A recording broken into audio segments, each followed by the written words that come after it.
Foi. Motivation. Surpassement. Fortifiez votre intérieur avec le moment de foi. Il dit comme ça au chapitre 24 des Actes des Apôtres, au verset 10.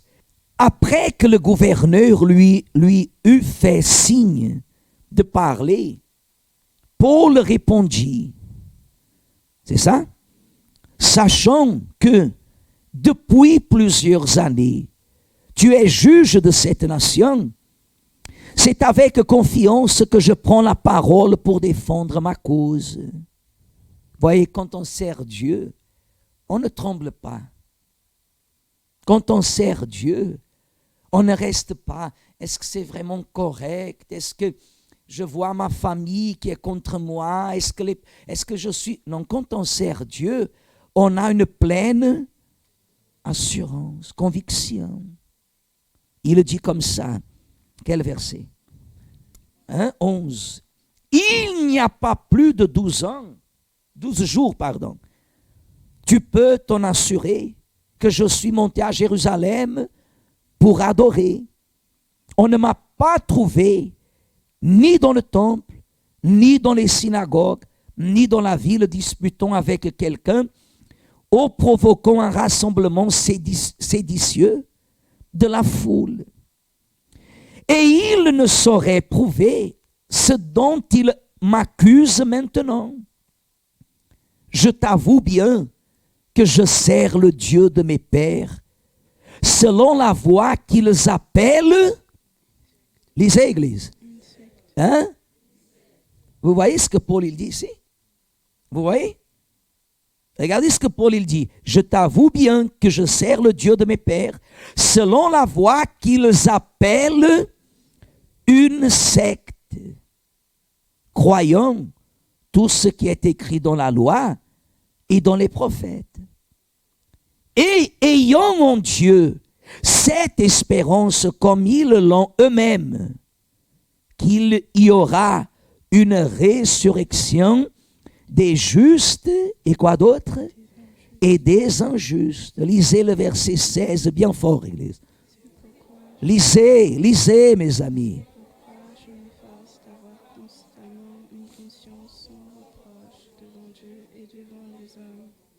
Vous voyez?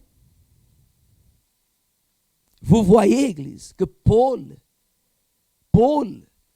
il savait de quoi il était catalogué.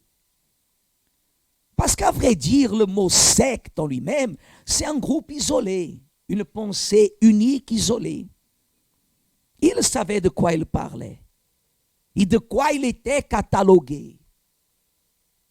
Mais ce que ça ne lui dérangeait pas. Ah, mes amis, ça ne me dérange absolument pas qu'on dise que je suis dans une secte. La même chose, Paul, il savait. Ils peuvent dire, les amis au travail, les personnes, dans le cas de Paul, les religieux, les sacrificateurs du temple, les religieux du temple, ceux qui me persécutent, ils viennent en disant que je suis comme un membre d'une secte. Même si je garde, il dit, n'est-ce pas, au verset 14 à la fin, croyons tout ce qui est écrit dans la loi et dans les prophètes. Il ne se contredit pas. Il ne se contredit pas. Et ayant en Dieu cette espérance, comme ils l'ont eux-mêmes, qu'il y aura une résurrection des justes et des injustes. Alors, vous voyez la force de Paul? Qu'est-ce qu'il dit au verset 16? On a là le verset 16. C'est pourquoi, c'est-à-dire pour cette raison, je m'efforce. Qu'est-ce que ça veut dire, je m'efforce, Église? On va doucement.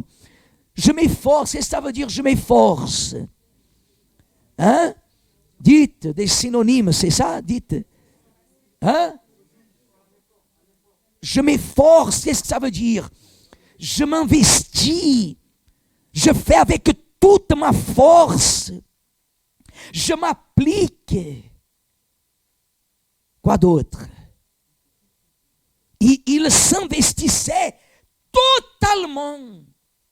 totalement, je m'efforce.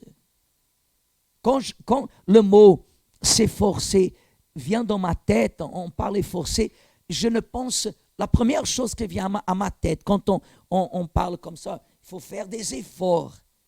Je me souviens, dans mon cas personnellement, je me souviens de la femme qui accouche. Qu'est-ce qu'elle doit faire, la femme qui accouche? Hein? Vous ne savez pas, pasteur. Hein? Qu'est-ce qu'elle doit faire, mesdames? Je ne sais pas. Aujourd'hui, peut-être qu'il y a une technique par iPhone et le bébé le sort comme ça. D'abord la tête, après le bras, après la jambe. Je ne sais pas. Peut-être qu'il y a une méthode, une piqûre, je ne sais pas, une injection qui soulage. Je ne sais pas si même avec ça, elle ressent la douleur. Moi, je pense que oui. Mais dans tous les cas, j'ai toujours appris qu'il y a ce moment où la femme, elle doit faire des efforts, comme si elle allait mourir. Oui ou non? Quelle tête vous faisiez, madame? Ah, si vous auriez pu voir la tête que vous faisiez, celle qui a accouché. Elle a fait des efforts. La personne, Paul, il dit, c'est pourquoi je m'efforce. Ça veut dire, ça fait mal d'avoir constamment. Qu'est-ce que ça veut dire constamment? Hein?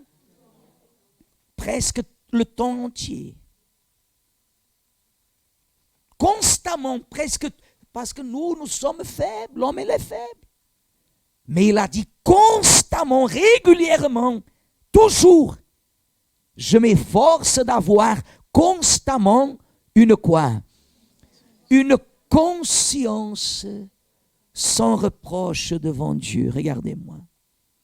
Ça veut dire que je sais que je fais ce qui est de la volonté de Dieu. Amen.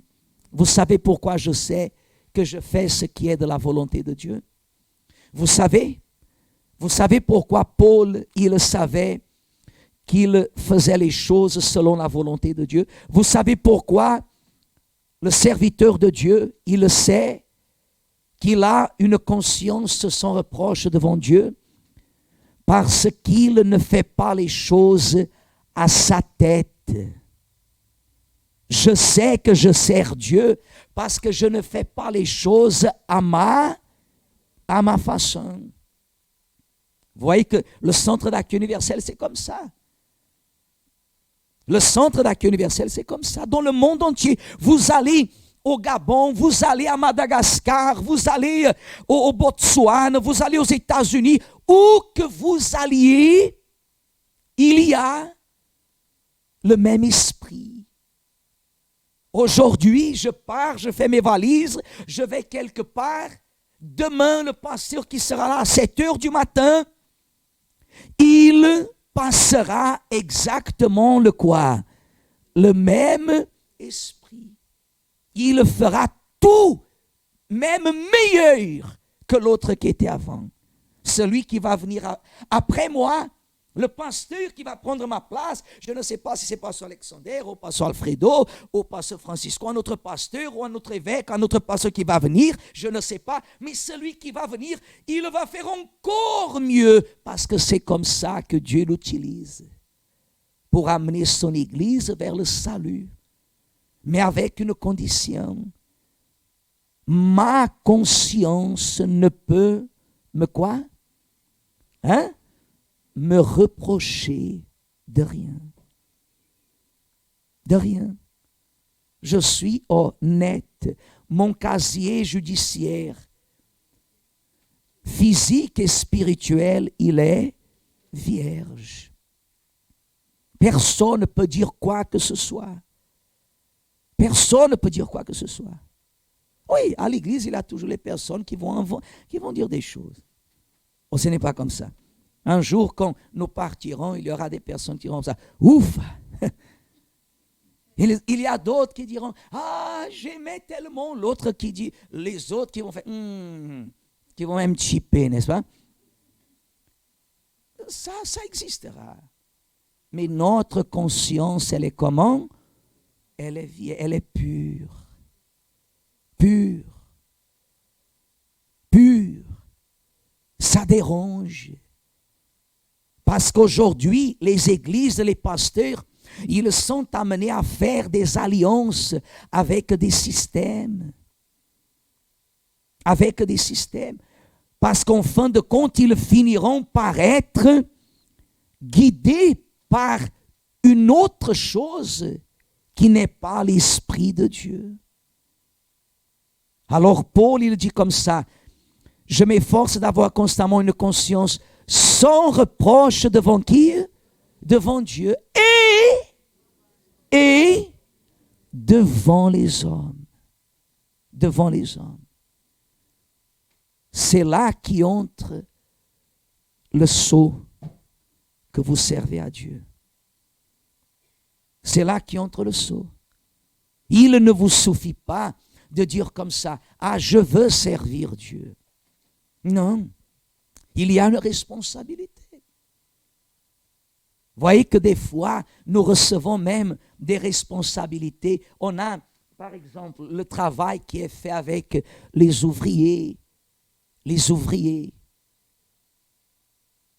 Le zèle qui existe. Parce que les ouvriers, je suis un ouvrier. Moi, je suis un ouvrier. Si vous avez quelque chose contre un ouvrier, vous avez quelque chose contre moi. Et un ouvrier, il a une grande responsabilité. Parce que Paul ici, il a été bien complet, que l'effort qu'il faisait constamment pour avoir une conscience sans reproche n'était pas seulement devant Dieu, mais également devant les hommes. Devant les hommes. C'est là l'œuvre de Dieu. C'est là l'œuvre de Dieu.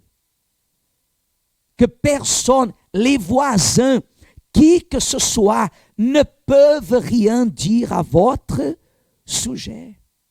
Rien. Les voisins ne peuvent rien dire à votre sujet.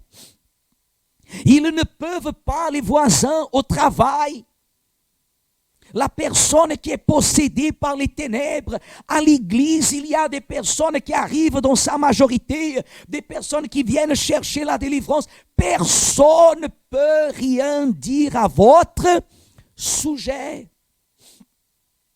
Personne. Personne. Nous devons représenter le Saint-Esprit. Les personnes ne verront pas en vous une lumière, mais votre présence, elle doit exhaler le bon parfum du Christ. Chercher le Saint-Esprit, ce n'est pas seulement à l'église, alléluia, il vient, mais c'est chaque décision, chaque pas que vous faites dehors de l'église, qui montre que vous faites des efforts pour avoir, comme il le dit, une conscience sans reproche devant Dieu et devant les hommes. Amen.